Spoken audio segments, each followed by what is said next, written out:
नमस्कार, देख रहे हैं आप मनी वाले। मैं हूं नंदिनी लाक्षाकार। मनी वाले में हर बार हम बात करते हैं फाइनेंशियल प्लान्स पर, किस तरीके से क्या कुछ इन्वेस्टमेंट प्लान ऐसे हैं जो हमारे जीवन के स्तर को और भी बेहतर बना सकते हैं, सिक्योर बना सकते हैं। देखिए, नए साल का आगाज हो चुका है और नए साल पर हम तमाम तरीके से खुद से वादे करते हैं, प्रोमिसेस करते हैं, रेजोल्यूशन लेते हैं और कहीं ना कहीं हम इसको लेकर के अवेयर हो, अलर्ट हो या ना हो, लेकिन हर बार एक रेजोल्यूशन खुद से जरूर करते हैं अपने जीवन को पहले से कहीं और बेहतर बनाने का। अगर जीवन को बेहतर बनाने की बात की जाए, और क्योंकि बात मनी वाले में हो रही है, तो कहीं ना कहीं जो फाइनेंशियल प्लान्स हैं उनको लेकर के, उनको बेहतर करके, सही तरीके से सोच के, जान के, समझ के हम अपने जीवन को बेहतर बना सकते हैं।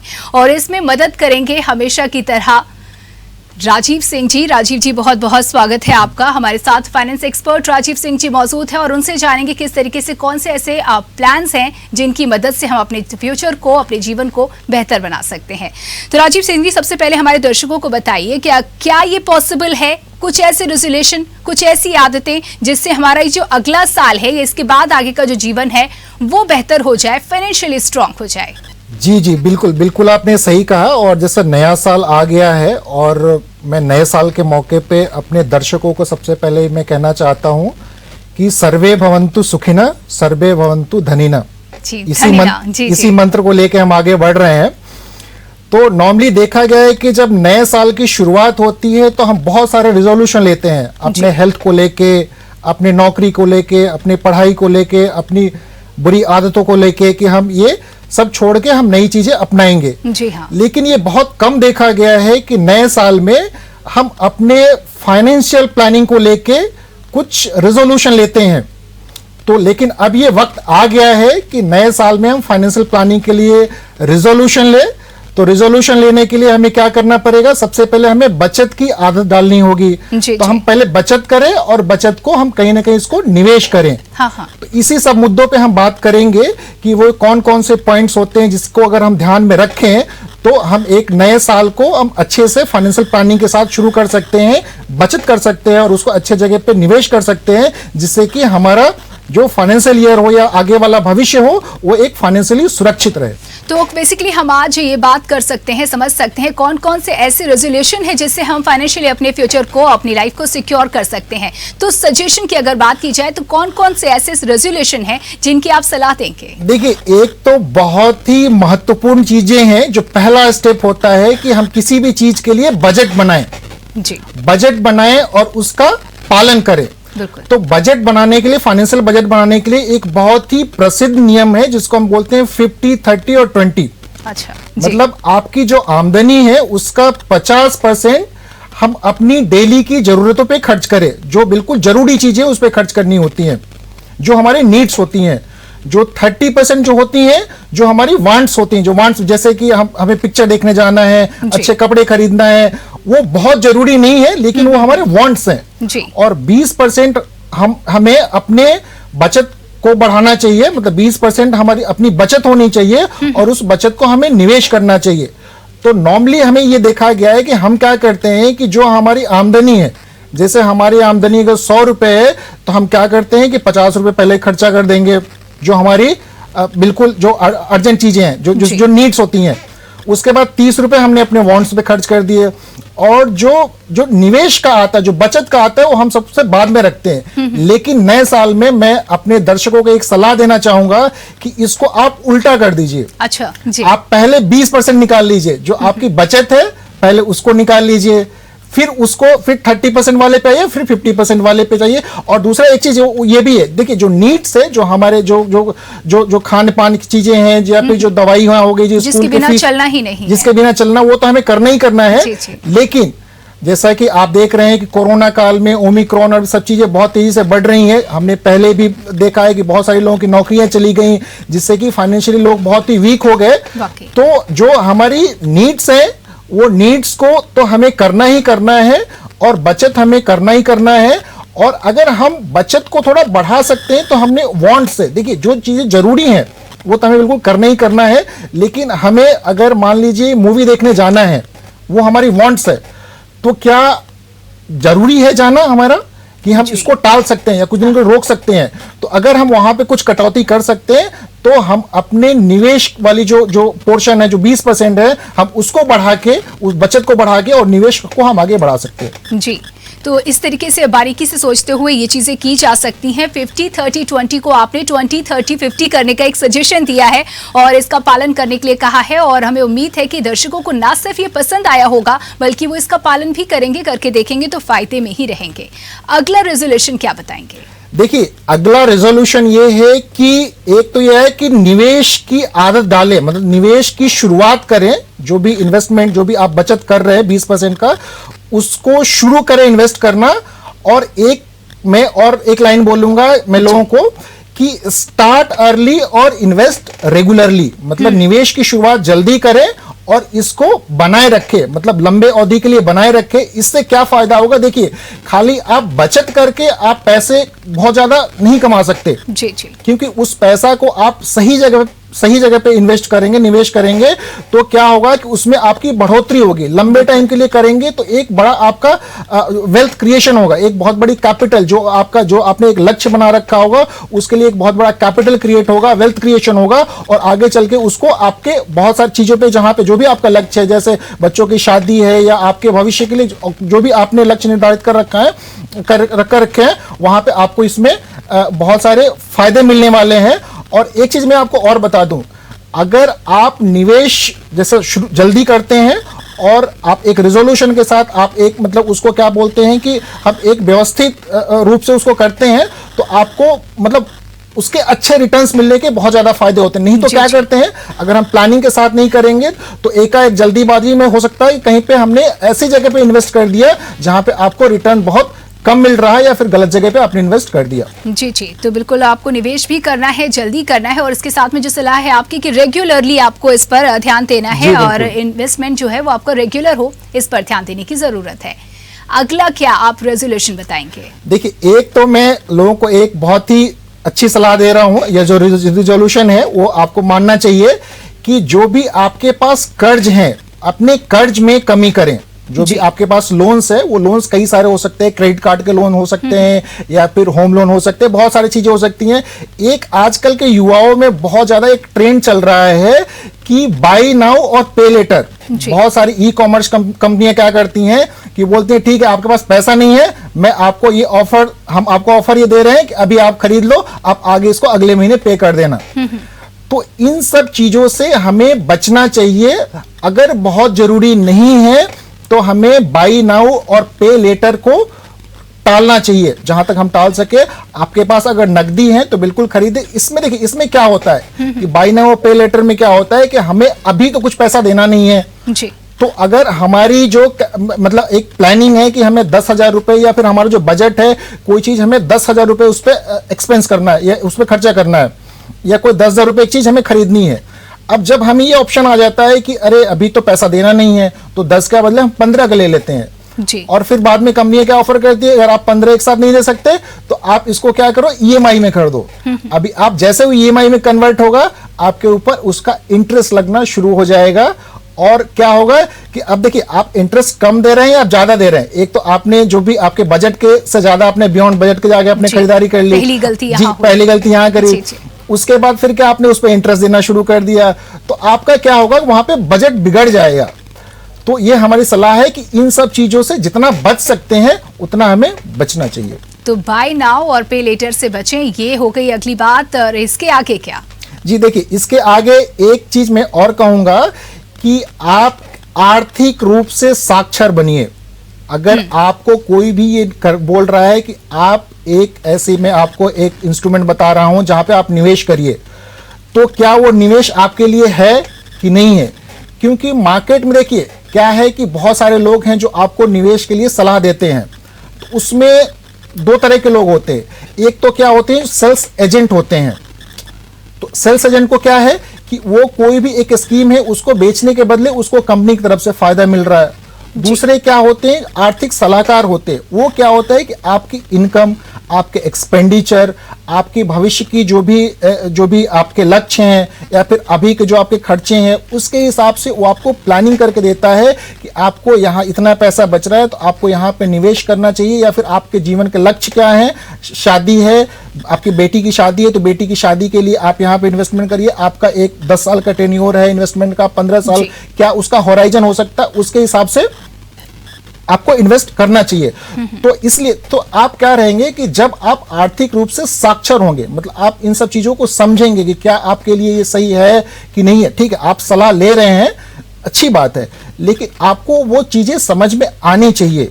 तो अगर, क्योंकि देखिए निवेश में क्या होता है कि शब्दों के आप जाल में अगर आप फंस गए तो क्या होता है कि आपको समझ में नहीं आएगा कि उसने क्या बोला।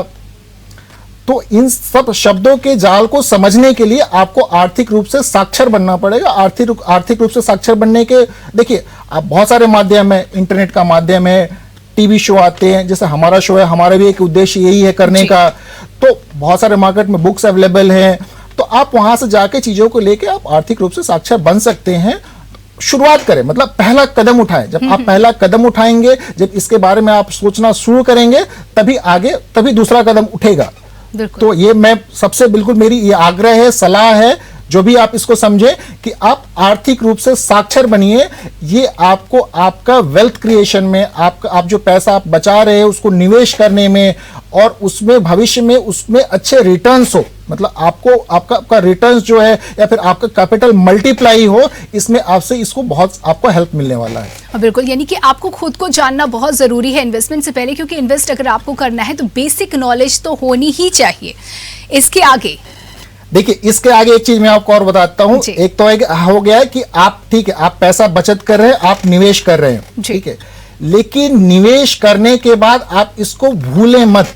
आप उस पर नजर बनाए रखें कि आपका निवेश, मतलब नजर बनाए रखें कि इसका मतलब ये नहीं होता है कि हम सुबह शाम उठ के वही देख रहे हैं, लेकिन आप कोई भी एक 3 महीने, 6 महीने जो भी एक आपने बना लिया है कि हाँ, आप उस अंतराल पे आप अपने जो भी आपके निवेश है उसकी आप समीक्षा करते रहेंगे।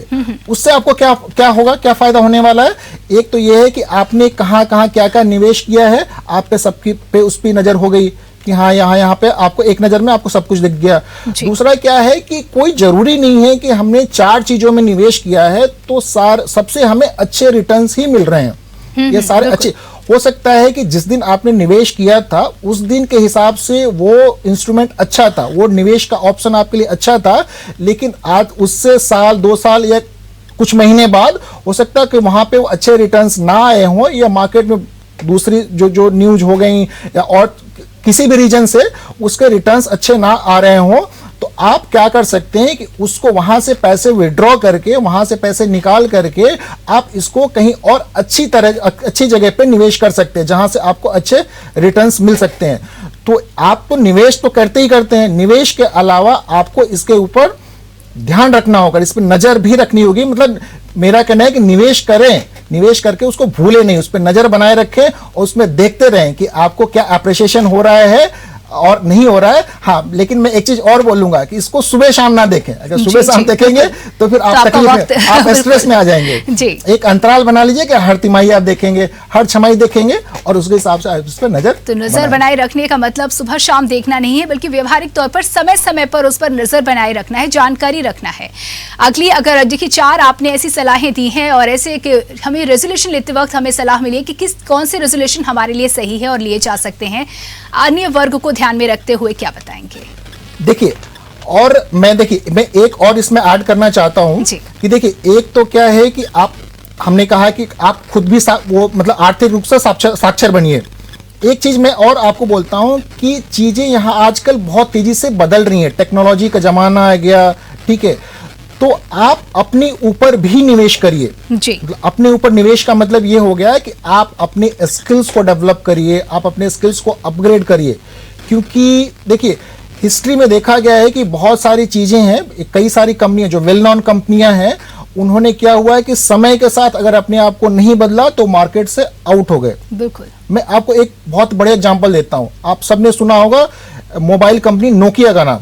जी, एक जमाना था जब मोबाइल शुरू हुआ था, सबके हाथ में नोकिया मोबाइल फोन रहता था, लेकिन क्या हुआ कि जब चीजें स्मार्ट हो गई, जब फोन सारे स्मार्ट होने लगे, तो उस समय के साथ नोकिया ने अपने आप को नहीं बदला और नोकिया मार्केट से आउट हो गया। तो इसी के लिए क्या है कि हम अगर अपने ऊपर निवेश करेंगे, अपने ऊपर निवेश का मतलब क्या है कि आप अपने स्किल्स को अपग्रेड करिए, आप अपने जो भी कुछ नई आप क्या बोलते हैं एजुकेशन, उससे आपके काम से रिलेटेड कुछ भी अगर एजुकेशन है, क्योंकि आजकल बहुत चीजें जो है डिजिटल हो रही हैं, तो उस पर अगर आप निवेश करेंगे, खुद आप अपने नॉलेज को बढ़ाएंगे, इन्हांस करेंगे, तो आपको क्या होगा, वो ये आपको उस नौकरी में बने रहने के लिए या फिर उस बिजनेस में बने रहने के लिए जो आप बिजनेस कर रहे हैं, और उसमें आगे बढ़ने के लिए बने रहना भी जरूरी है और उसमें आगे बढ़ना भी जरूरी है। तो उसके लिए भी ये सारी चीजें बहुत जरूरी है जो अपने आप में निवेश करना चाहिए। मनी वाले देख रहे हैं आप, और हम आज समझ रहे हैं किस तरीके से अपनी वित्तीय समझ को बढ़ाते हुए हम सही इन्वेस्टमेंट प्लान चुन सकते हैं, और किस तरीके से जो प्लान हमने चुने हैं उस पर सही नजर बनाए रखते हुए उसका पूरा फायदा उठाया जा सकता है। नए साल पर इन्वेस्टमेंट प्लान से संबंधित जो हमारी फाइनेंशियल प्लान है उससे संबंधित रेजोल्यूशन क्या कुछ लिए जा सकते हैं, इस पर आगे बढ़ते हुए सर क्या बताएंगे? जी देखिए, तो जो हम लोगों ने बहुत सारे पॉइंट्स की बात करी रिजोल्यूशन की, अब मैं इसमें एक अगला पॉइंट ये ऐड करने वाला हूं कि आपके पास पर्याप्त हेल्थ इंश्योरेंस होना चाहिए। जी, ये बहुत इंपॉर्टेंट बात है। बिल्कुल जी बिल्कुल, क्योंकि हम पिछले 2 साल से देख रहे हैं कि कोरोना में मतलब क्या है कि सबको अचानक लगने लगा कि सबके लिए जो हेल्थ है वो बहुत ज्यादा इंपॉर्टेंट हो गया। पहले आदमी इन सब चीजों पे ध्यान नहीं देता था, ठीक है, मार्केट में निकला, अपने काम के सिलसिले में निकला, दोपहर में खाना खाया नहीं खाया, दवाइयां आगे पीछे खा ली, लेकिन जब से ये कोरोना आया लोगों को लगने लगा कि हेल्थ हो गया नंबर 1 हमारा। तो अगर हेल्थ है तभी हमारा वेल्थ है, तभी हम उस चीजों का फायदा उठा सकते हैं। तो हमारे पास पर्याप्त हेल्थ इंश्योरेंस होना चाहिए। सबसे पहले तो हेल्थ इंश्योरेंस के बारे में आप सोचिए, अगर किसी के पास हेल्थ इंश्योरेंस नहीं है तो आपको हेल्थ इंश्योरेंस लेना चाहिए। और दूसरा चीज क्या है, पर्याप्त हेल्थ इंश्योरेंस होना चाहिए। एक नॉर्मली देखा गया है, जैसे हम लोग कानपुर में है, कानपुर या फिर छोटे शहरों में देखा गया है कि एक 10 लाख तक के इंश्योरेंस को पर्याप्त माना जाता है, मतलब एक एवरेज माना जाता है, ना कम ना बहुत ज्यादा। हालांकि इससे ज्यादा भी रखना चाहिए आदमी को, लेकिन आप ये मान के चलिए कम से कम 10 लाख का इंश्योरेंस तो आपके पास होना ही चाहिए। अब आप कोरोना काल में ही देखिए, अगर किसी को कोरोना हुआ या कोई गंभीर बीमारी हुई, अगर वो हॉस्पिटल चला गया, 2 हफ्ते के लिए चला गया, तो ये 10 लाख रुपए आपको खत्म होने में टाइम नहीं लगते। और अगर आप ये चीज समझ लीजिए कि अगर आपके पास हेल्थ इंश्योरेंस नहीं होता और आपकी बचत, मान लीजिए आपके पास 2 लाख रुपए की बचत है और आपकी बीमारी में चले गए 10 लाख रुपए, फिर क्या होगा, 8 लाख रुपए आपको कर्जा लेना पड़ेगा। और कर्ज जहां पे आपके ऊपर कर्ज हुआ, आपके ऊपर अगर 2 लाख के बचत के अगेंस्ट अगर 8 लाख का कर्ज हुआ, तो आप यकीन मानिए आप कभी दोबारा जो बचत होगा वो शुरू कर ही नहीं पाएंगे, क्योंकि सबसे आपकी प्रायोरिटी क्या हो जाएगी, सबसे पहले उस कर्ज को चुकता करना। मतलब आप जो भी बचत करेंगे, जो भी कमाएंगे, सबसे पहले आप उस कर्ज को चुकता करेंगे। तो आप तो ये भूल ही जाइए कि अगर आपके पास हेल्थ इंश्योरेंस नहीं है, और भगवान ना करे ऐसे किसी को गंभीर बीमारी हो, लेकिन अगर आप गंभीर बीमारी के चपेट में आ गए तो आप ये नेक्स्ट टू इम्पॉसिबल हो जाएगा आपके लिए आगे बचत करना। और ऐसा कोई भी नहीं चाहेगा, तो बहुत जरूरी है नॉलेज होना। जो आप प्लान ले रहे हैं उसकी जो शर्तें हैं, देखिए शब्दों के जाल बहुत रहते हैं इसमें निवेश करने के टाइम पर, तो इसके बारे में क्या कहेंगे? देखिए, शब्दों के जाल का मतलब ये होता है कि फाइनेंशियल जो भी इन्वेस्टमेंट्स होते हैं, फाइनेंशियल टर्म्स में क्या होते हैं, कुछ ऐसे शब्द होते हैं कि जहां पे आपको क्या होगा कि वो समझ में नहीं आएगा। बताने वाले ने तो अपनी तरफ से सही बताया, लेकिन क्या आपको उसने कंफ्यूज कर दिया। अब मैं आपको एक चीज बताता हूं, जैसे एक सिंपल रेट ऑफ इंटरेस्ट होता है। कोई एक इंस्ट्रूमेंट है जहां पे आप निवेश कर रहे हैं और उस पे 8% का आपको ब्याज दर है, ठीक है। अभी किसी ने बोल दिया कि उस पे यील्ड आएगा आपका 9%, तो 9% आप लोग को लग रहा है कि शायद ये सिंपल ब्याज दर है, लेकिन वो सिंपल ब्याज दर नहीं, वो ब्याज पे ब्याज लेके उसका मतलब यील्ड वो हो गया 9%। तो और बहुत सारी चीजें हैं, जैसे नॉर्मली आजकल एसआईपी का जमाना बहुत है, लोग म्यूचुअल फंड में बहुत सारे एसआईपी करते हैं। जी जी। अब एसआईपी में क्या होता है, कई तरह के एसआईपी होते हैं। तो एक तो ऐसे एसआईपी होते हैं कि जो आप इन्वेस्ट करते ही कभी भी उससे पैसे निकाल सकते हैं। दूसरा एक ईएलएसएस होता है। ईएलएसएस में क्या होता है कि आपको वो लॉक इन में चला जाएगा जब आप इन्वेस्ट करेंगे, हालांकि उसमें टैक्स छूट मिलता है। तो आप हमेशा डिस्ट्रीब्यूटर से या जो भी जिसके थ्रू भी आप ये खरीद रहे हैं, ठीक है, तो आप इन सब चीजों को, शब्दों को समझिए, शब्दों को समझने के लिए, शब्दों के जाल हैं, उनको समझने के लिए क्या है कि आपको आर्थिक रूप से साक्षर होना पड़ेगा। और आप जब पहला कदम उठाएंगे तो मैं ये मानता हूं कि हम नए साल में पहला कदम उठाएंगे और हम इन सब चीजों को समझना शुरू करेंगे। बिल्कुल, ये तो हो गई बात प्लानिंग्स की। अगर कुछ इमरजेंसी हो, ऐसी कुछ सिचुएशन हो तो उसके लिए क्या बताएंगे? देखिए, बिल्कुल ये फाइनेंशियल प्लानिंग में एक बहुत बड़ी चीज होती है जिसको बोला जाता है कि आपके पास इमरजेंसी फंड होना चाहिए।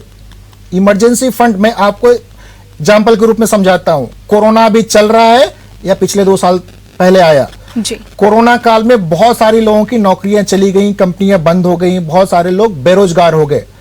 अब अगर मान लीजिए किसी के पास सेविंग नहीं है, बचत नहीं है, या फिर उसके पास इमरजेंसी फंड नहीं होता, तो क्या करेगा? उसके घर के खर्चे कैसे चलेंगे? उसकी जो डेली की जो जरूरत की जो चीजें हैं वो कैसे चलेंगी? तो इसके लिए देखिए, पहले तो ये कहा जाता था कि हमारे पास इमरजेंसी फंड कम से कम 6 महीने के लिए होना चाहिए, लेकिन मैं आपको बताऊंगा ये कोरोना से जो सीख मिला हमको, हमारे लिए इमरजेंसी फंड कम से कम 1 साल का होना चाहिए। मतलब इमरजेंसी फंड का मतलब मैं आपको बताता हूं कि अगर 1 साल तक आप बेरोजगार रहे, अगर 1 साल तक आपका बिजनेस ठप रहा, 1 साल तक अगर आपकी नौकरी नहीं रही, तो आपका खर्चा जो जरूरी चीजें हैं वो आपकी चीजें वैसी चलती रही। जरूरी चीजें का मतलब ये होगा खाना पीना, दवाइयां, बच्चे का एजुकेशन, ये सब तो चलना ही चलना है, तो बंद हो नहीं सकता। तो इसलिए हमारे पास इमरजेंसी फंड या उसको हम कंटिजेंसी फंड भी बोलते हैं। मतलब 1 साल का हम अपने प्लानिंग करके चले, हम उसको निवेश करके चले। मतलब प्लानिंग करने का मतलब ये नहीं होता है कि आपने बचत किया, पैसे को आप सेविंग अकाउंट में मत रखिए, आप ऐसे जगह पे उसको निवेश करके रखिए कि वो लिक्विड मनी हो। लिक्विड मनी का मतलब ये होता है कि हम 1-2 दिन या 3 दिन में या maximum within a week वो पैसा हमारे पास आ जाएगा। हमने उस पैसों को कहीं और इन्वेस्ट नहीं किया है कि जहां पे लॉक इन में हो, जहां पता चला है कि हमने ऐसे जगह पे इन्वेस्टमेंट कर दिया। और देखिए, जैसे आपने बोला कि इन्वेस्टमेंट के जो शब्दों के जाल होते हैं, आप किसी ने आपको बताया नहीं, वो पैसे लगवा दिए उसने 5 साल के लॉक इन में। अभी आपने आपका था वो इमरजेंसी फंड, अब वो 5 साल के पहले पैसा मिलेगा नहीं।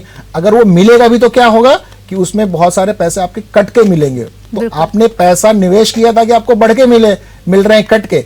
तो आप ऐसी जगह पे जो इमरजेंसी फंड ऐसी जगह पे रखिए जो लिक्विड मनी जिसको हम बोलते हैं, कि हम जब भी चाहें 1-2-3 दिन या maximum within a week वो पैसे आपके हाथ में आ जाने चाहिए। बिल्कुल, तो हम इस तरीके से इन्वेस्ट करें कि जो पैसा आपका है, जो आपका उद्देश्य है, उसकी पूर्ति हो सके, तभी सार्थक के जो आप प्लान्स ले रहे हैं।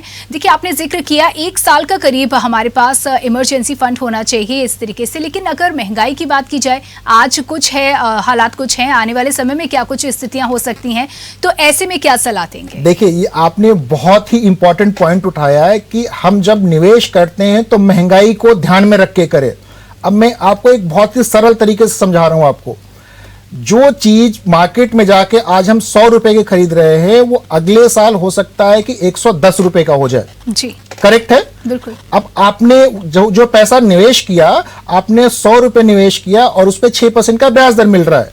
या अगर मान लीजिए अगर आपने एफडी में किया तो वहां पे 5% का, बहुत सारे बैंक्स 5% का एफडी में दे रहे हैं। तो अगर महंगाई दर मान लीजिए 10% है, एक मैं एग्जांपल देता हूं, या महंगाई दर 9% है, आपने इन्वेस्ट कर दिया 5% पे, तो जो 100 रुपए का सामान है वो अगले साल 109 रुपए का हो जाएगा अगर महंगाई दर 9% है तो। और जो आपने निवेश किया तो 100 रुपए कितना होगा? 105 रुपए।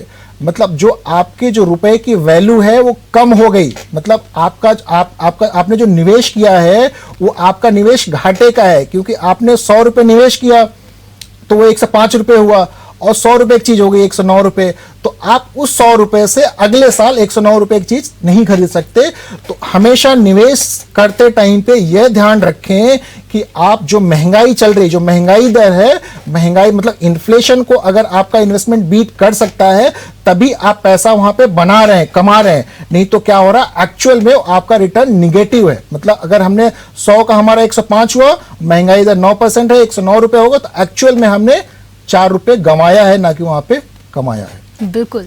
ये बहुत सारे ऐसे बिंदु हैं जिन पर ध्यान देने की ज़रूरत है, लेकिन जब भी हम प्लान करते हैं तो हम हेल्थ को भी लेकर के प्लान कर लेते हैं, इमरजेंसी फंड का भी आपने बात किया, लेकिन जब हम वर्किंग में होते हैं तब हम इस पर ध्यान नहीं देते कि हमारा रिटायरमेंट का टाइम भी होगा, और अक्सर इस पर फैसले लेने में हम देर कर देते हैं। तो रिटायरमेंट प्लान के बारे में क्या देखिए, एक जमाना था जब लोग सोचते थे, जब 50 या 55 हो जाते थे तब वो सोचना शुरू करते थे कि अब हमें रिटायर्ड होना है और रिटायरमेंट के लिए क्या क्या प्लानिंग करनी है, हमें रिटायरमेंट के बाद क्या करेंगे, या पैसा कहाँ पे इन्वेस्टमेंट करेंगे। जो सरकारी नौकरी में है उनको पेंशन मिल रहा था, तो ये पहले था। लेकिन आजकल हमने देखा है कि जो यंग जनरेशन है उनमें क्या है कि वो रिटायरमेंट प्लानिंग, मतलब नौकरी के या जो उनका जो बिजनेस है, जैसे उन्होंने कमाना शुरू किया, नौकरी शुरू किया, तो वो कुछ सालों बाद ही वो इस प्लानिंग पे काम करना शुरू कर देते हैं कि कल को अगर हमने नौकरी वो छोड़ दिया, मतलब नौकरी नहीं रही, तो हमारा जो सेकंड इनकम क्या रहेगा। मतलब उसका मतलब यही हुआ कि रिटायरमेंट, अगर हमने नौकरी छोड़ दी या बंद कर दी, तो आजकल ये मतलब एक जैसे 40s में लोग आते हैं, 40s के साथ ही रिटायरमेंट प्लानिंग शुरू कर देते हैं। तो रिटायरमेंट प्लानिंग के लिए सबसे पहले क्या होना चाहिए आपके पास होना चाहिए पैसे। और पैसे आएंगे कहां से? पैसे आएंगे बचत से। और वो बचत पे अगर वो बढ़ेगा कैसे पैसा, आपको बचत को कहीं पे इन्वेस्ट करेंगे, निवेश करेंगे, तो उसको वहां पे अच्छे से निवेश करेंगे तो वहां से आपकी रकम बढ़ेगी। अब देखिए, ये क्या बोलते हैं, जब ये रिटायरमेंट प्लानिंग को लेके गवर्नमेंट की एक स्कीम भी है जिसपे हम आगे चर्चा करेंगे, जिसको हम बोलते हैं एनपीएस बोलते हैं। तो एनपीएस क्या है कि एनपीएस में कोई भी निवेश कर सकता है, और इस पे जैसा कि हमने कहा कि हम इस पे भविष्य में इस पे डिटेल में चर्चा करेंगे, और वो भी एक रिटायरमेंट के तहत ही सरकार की ये स्कीम है जो कोई भी निवेश कर सकता है, और उसमें उसको 60 साल के बाद उसको वहां से पेंशन मिलने शुरू हो जाते हैं। तो ये रिटायरमेंट प्लानिंग भी बहुत जरूरी है। तो हम लोगों ने कई सारे मुद्दों पे बात किया, और मेरा मानना है कि हम बिल्कुल नए साल में और बिल्कुल शुरुआत करेंगे, एक रेजोल्यूशन लेंगे, और हम यहाँ पे एक अपनी फाइनेंशियल प्लानिंग करेंगे, हम बचत करना शुरू करेंगे, और हम उसको इन्वेस्ट करना शुरू करेंगे अपने भविष्य की प्लानिंग के साथ। बिल्कुल, भविष्य की प्लानिंग के साथ, और जो सावधानी और एहतियात बताए हैं उन पर भी जरूर ध्यान दीजिएगा। इसी पर बात करते हुए आपसे जानना चाहेंगे, जिस तरीके से आपने कहा कि जो आर्थिक रूप से हमें साक्षर बनने की जरूरत है, ये इतना आसान नहीं है। हमारे दर्शकों को बताएं क्या सोर्सेज हैं हमारे जहां से हम आर्थिक रूप से साक्षर हो सकते हैं, किस तरीके से आर्थिक रूप से हम साक्षर बन सकते हैं। देखिए, ये आसान नहीं है, लेकिन ये मतलब नामुमकिन नहीं है। जी जी। तो हमें अगर आर्थिक रूप से साक्षर बनना है तो हमें पहला रिजोल्यूशन क्या लेना होगा कि हमें बनना है। नेक्स्ट स्टेप आता है कैसे बनना है। तो इसके बहुत सारे माध्यम है, मार्केट में कई सारे बुक्स अवेलेबल है, अच्छे बुक्स अवेलेबल है, आपको इंटरनेट पे इसका मटेरियल बहुत सारा है, न्यूज चैनल्स पे सारे प्रोग्राम्स आते हैं जो आपको बताते हैं। तो अगर आपने इंटरेस्ट लेना शुरू किया तब तो आप साक्षर बन जाएंगे। अगर आपका इंटरेस्ट नहीं है तो फिर कैसे बन पाएंगे आप। एक बहुत ही मतलब दैनिक चीजों का एक मैं आपको एग्जांपल देता हूं जी। हम घर से निकले, हमें ऑफिस जाना है, तो अगर हम घर से निकलेंगे ही नहीं तो हम अपने ऑफिस या दफ्तर कैसे पहुंचेंगे। तो जब हम पहला कदम उठाएंगे, जब हम पहला कदम उठाते हैं, अपनी गाड़ी, बाइक या कार, स्कूटर जो भी स्टार्ट करते हैं, शुरू करते, तभी हम आएंगे। अगर हमने ये सोच लिया कि हमें जाना ही नहीं है तो हम तो जा ही नहीं सकते। तो अगर ये किसी ने सोच लिया कि हमें आर्थिक रूप से साक्षर बनना ही नहीं है, हमें उससे कोई मतलब नहीं है, या हमसे तो होगा ही नहीं, हमसे होगा ही नहीं, या फिर हमारे वो एजेंट है जो बोल देंगे वहां पे हम इन्वेस्टमेंट कर देंगे। तो ये तो देखिए, तो वही मैंने जैसे बीच में भी चर्चा किया जी कि आप जहां भी इन्वेस्टमेंट के लिए जो सलाह लेते हैं, सलाह में क्या होता है कि आप सेल्स एजेंट से सलाह लेंगे तो जहां उसको फायदा है वो आप बताएगा। लेकिन अगर आप जो एक मतलब क्या फाइनेंशियल प्लानर से लेंगे, तो प्लानर क्या रहता है कि आपकी इनकम, एक्सपेंडिचर, आपके भविष्य की जरूरतों को देख के आपको वो बताएगा कि यहाँ पे इन्वेस्टमेंट करना चाहिए। तो हमेशा आपको एक चीज का ध्यान रखें, आप अगर आपको निवेश करना है तो आपको आर्थिक रूप से तो मतलब आपको सक्षम होना है, आपको आर्थिक रूप से साक्षर होना है, और साथ में आप जब भी निवेश करते हैं, किसी की सलाह लेते हैं, तो आप फाइनेंशियल प्लानर चुने, ना कि सेल्स एजेंट। बहुत बहुत शुक्रिया राजीव सिंह जी इन तमाम जानकारियों के लिए। तो हमारे फाइनेंस एक्सपर्ट राजीव सिंह से हमने जाना किस तरीके से कौन से ऐसे रेजोल्यूशंस हैं जिन्हें लेकर के हम अपने आने वाले साल को बेहतर बना सकते हैं। मनी वाले में इतना ही, देखते रहिए JMT न्यूज़।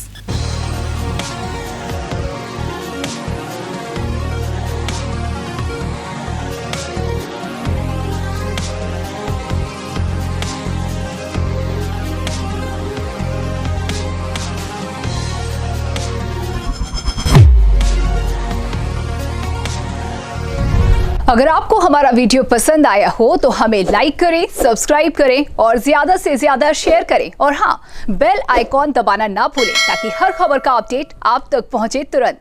आप हमें इंस्टा, ट्विटर और फेसबुक पर भी फॉलो कर सकते हैं। हमारी आईडी है @JMT News Flash।